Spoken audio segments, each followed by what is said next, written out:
Ilmu kalam merupakan cabang keilmuan Islam yang membahas persoalan akidah dan ketuhanan. Sepanjang sejarahnya, muncul berbagai aliran dengan corak pemikiran yang berbeda. Dalam video pembelajaran ini, kita akan mengkaji dua aliran penting dalam ilmu kalam, yaitu Mu'tazilah dan Wahabi. Untuk memahami perbedaan pandangan serta pengaruhnya dalam pemikiran Islam. Apa jadinya jika logika manusia dijadikan standar utama dalam beragama? Dalam sejarah Islam, ada satu aliran yang sangat berani mengandalkan rasio untuk menjawab pertanyaan tentang Tuhan, keadilan, dan takdir. Mereka dikenal sebagai Mu'tazilah.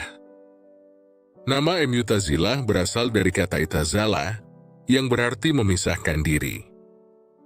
Aliran ini bermula dari perdebatan di Majelis Hasan al-Bashri, ketika muridnya, Washil bin Adha, berbeda pendapat tentang status pelaku dosa besar.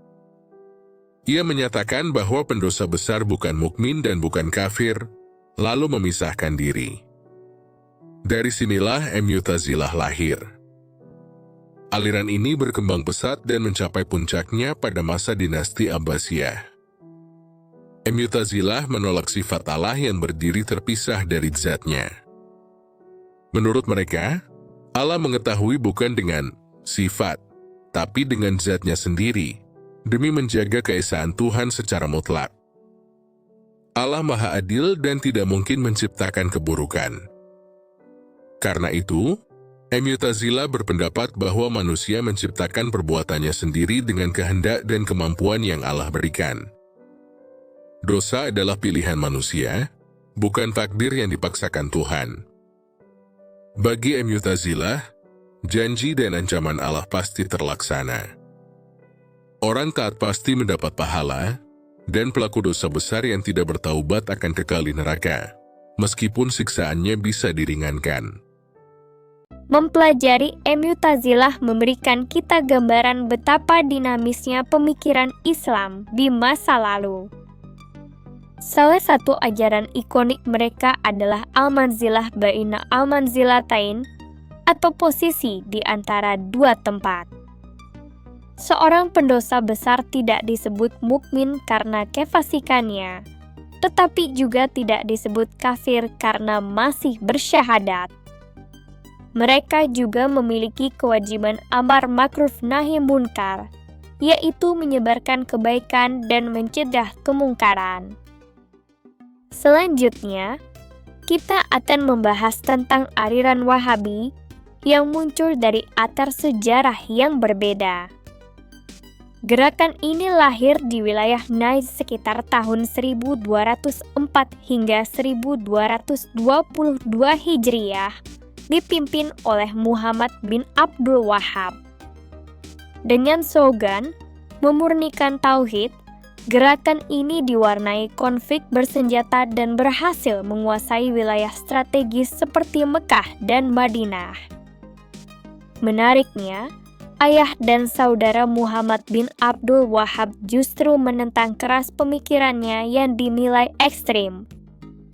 Memahami sejarah kedua aliran ini membantu kita menghargai kekayaan intelektual Islam yang dinamis. Pertanyaan yang sering muncul adalah, apakah Wahabi termasuk Ahlus Sunnah wal Jamaah atau Aswaja? Secara historis, para ulama seperti Al-Suki menjelaskan bahwa Aswaja memiliki 3 pilar utama. Pertama, Al-Atsar yang menekankan pemahaman tekstual. Kedua, Al-Nazhar seperti Asy'ariyah dan Matlidiyah yang menggunakan ilmu kalam. Ketiga, Syufiyah yang menekankan dimensi spiritual. Meskipun Wahabi mengklaim diri sebagai Salafi, banyak ulama menilai metode mereka berada di luar arus utama Aswaja karena pendekatan yang cenderung eksklusif dan mudah menyesatkan kelompok lain. Di Indonesia, paham ini masuk melalui berbagai jalur. Sejarah mencatat pengaruh awalnya sejak gerakan Padri di Sumatera Barat pada abad ke-19. Pada era modern, penyebarannya didukung oleh berbagai faktor seperti beasiswa luar negeri, pembangunan institusi pendidikan, serta penerbitan buku terjemahan secara luas. Penting dicatat, Salafi di Indonesia tidak bersifat tunggal. Ada Salafi Yamani yang fokus pada dakwah non-politik, Salafi Haraki yang aktif secara sosial politik, hingga kelompok ekstrim seperti Salafi Jihadi. Ada beberapa doktrin utama yang sering disorot. Pertama, pemahaman tentang sifat-sifat Allah yang cenderung tekstual dan zahir, sering disebut sebagai tarsim. Kedua, metode tafwid yang berbeda dengan praktik ulama salaf klasik. Ketiga, sikap yang sangat keras terhadap apa yang mereka anggap sebagai bid'ah dan kesirikan. Dan yang paling kontroversial adalah doktrin takfir, yaitu kecenderungan mudah melabeli sesat atau kasil pihak yang berbeda pandangan. Itulah ringkasan sejarah dan doktrin Wahabi. Memahami sejarah membantu kita bersikap lebih bijak, adil, dan tidak terjebak dalam fanatisme sempit. Terima kasih. Mu'tazilah dan Wahabi sama-sama lahir dari semangat memahami dan memurnikan agama, namun dengan pendekatan yang berbeda. Mu'tazilah menekankan akal dan rasio, sehingga melahirkan pemikiran rasional yang kuat tetapi sering bertentangan dengan pemahaman mayoritas ulama. Wahabi menekankan teks secara literal dengan semangat pemurnian tauhid, namun kerap dinilai kaku dan mudah menyesatkan pihak lain. Dari keduanya kita belajar bahwa Islam membutuhkan keseimbangan antara akal, dalil, dan kebijaksanaan, sebagaimana jalan tengah yang ditempuh oleh Ahlus Sunnah wal Jamaah.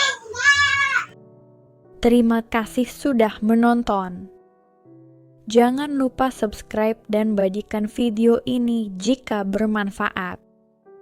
Sampai jumpa di pembahasan berikutnya.